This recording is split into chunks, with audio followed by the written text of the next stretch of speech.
January 1943. Dawn breaks over Tokyo under a pale winter sky. Inside a guarded conference room, the air smells faintly of ink, paper, and coal smoke. Stocks of reports lie open on long wooden tables. Outside, factory whistles echo through the city, but inside the room there is silence, broken only by the turning of pages and the quiet wake of disbelief. Numbers are being read, checked, and reread.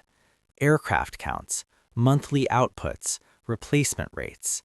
What these pages reveal is not a single battle lost, but something far more unsettling, an enemy who seems able to replace the sky itself. To understand why this moment mattered so deeply, one must look back to the foundations of the Pacific War.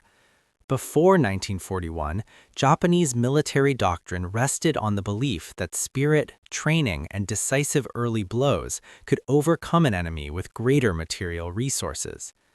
Japanese planners understood that the United States was rich and industrialized, but they believed American society lacked the will for prolonged war.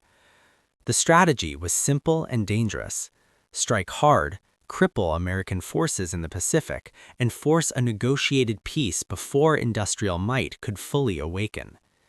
Pearl Harbor was meant to buy time. The conquest of Southeast Asia was meant to secure resources. Yet by late 1942, after Midway and Guadalcanal, Japanese intelligence officers began to report something alarming. American aircraft losses, once celebrated in Japanese communiques, were being replaced not in years but in weeks. Airfields bombed today were active again tomorrow. Squadrons destroyed in combat reappeared with new planes, new pilots, and improved designs. What Japanese commanders expected from American industry was slow mobilization and bureaucratic delay. They imagined factories struggling to retool, workers resisting long hours, and production hampered by labor disputes. Instead, they encountered something unprecedented in scale. In 1940, the United States produced fewer than 6,000 military aircraft. By 1942, that number surged to nearly 48,000. In 1943, it climbed above 85,000. By 1944, American factories produced close to 96,000 aircraft in a single year: fighters, bombers, transports, rolling off assembly lines day and night. Japanese military records captured after the war confirmed the shock. Internal Imperial Army memoranda described American production as beyond all prior calculations.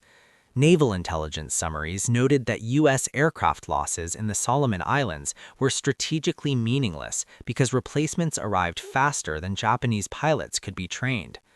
One report bluntly concluded that Japan was engaged in a war of attrition it cannot mathematically win. The emotional contrast was stark. Japanese pilots had been trained to believe their aircraft, the Zero especially, were superior in skill and maneuverability. Early victories reinforced this belief. But by 1943, American planes like the F-6F Hellcat and the P-38 Lightning began to dominate the air. These aircraft were not rare marvels. They arrived in swarms. For every Japanese plane shot down, multiple American replacements appeared, often incorporating lessons learned from previous battles. Losses that would have crippled Japan barely slowed the United States. Factual evidence of this transformation was impossible to ignore. American factories introduced moving assembly lines for aircraft production, similar to automobile plants. At Willow Run in Michigan, a B-24 Liberator bomber was completed every 55 minutes by 1944. Women, minorities, and previously unskilled workers filled the workforce, guided by standardized designs that favored speed of construction and ease of repair. Japanese intelligence officers noted with concern that American aircraft often returned to combat even after severe damage, patched, reinforced, and sent back into the air. The recurring symbol of this imbalance was the airplane itself, not as a weapon, but as a rhythm. The sound of engines overhead became constant. For Japanese ground troops and sailors, American aircraft were no longer singular threats, they were an unending presence. One surviving Japanese naval officer later wrote that the skies felt owned by the enemy, not through bravery alone, but through quantity that erased hope. This realization reshaped perception at the highest levels. By 1944, Japanese war planners acknowledged privately that even perfect tactics could not overcome American production. Training programs were shortened, aircraft designs were simplified out of desperation. The ideology of decisive battle gave way to strategies of delay and sacrifice, culminating in the grim logic of kamikaze attacks.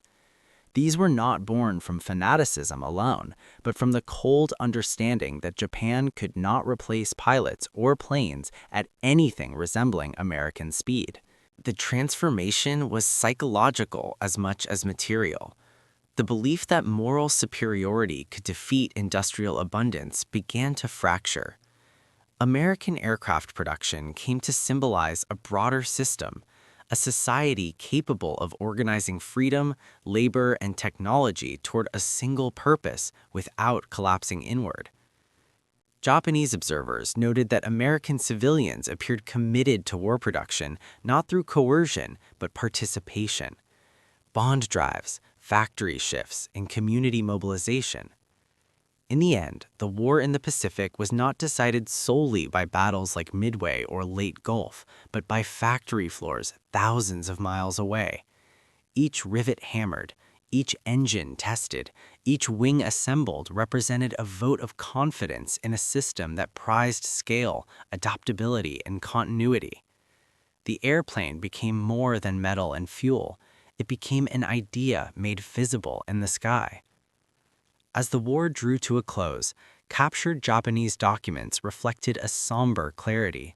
The United States had not merely outfought Japan, it had outproduced the very concept of defeat.